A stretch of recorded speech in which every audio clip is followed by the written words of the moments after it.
আসসালামু আলাইকুম। এটা আমার ছোট কিচেন রান্নাঘর।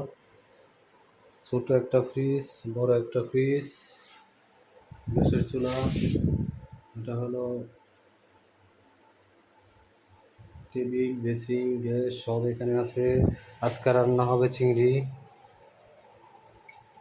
মিডিয়াম ছোট সাইজের চিংড়ি। পেঁয়াজ, মরিচ এবং ধনেপাতা কুচি করে রেখেছি। সেই লেভেলে স্বাদ হবে। সবার দাওয়াত রইল। আর সবার প্রতি অনুরোধ রইল, ফেসবুক প্ল্যাটফর্মে সবাইকে সহযোগিতা করবেন। আরেকটি কথা, ফেসবুক থেকে টাকা ইনকাম করার কোনো ইচ্ছা আমার নাই। আল্লাহর রহমতে আমি খুব সুখে আছি, ভালো আছি। আমার এক মেয়ে, দুই ছেলে।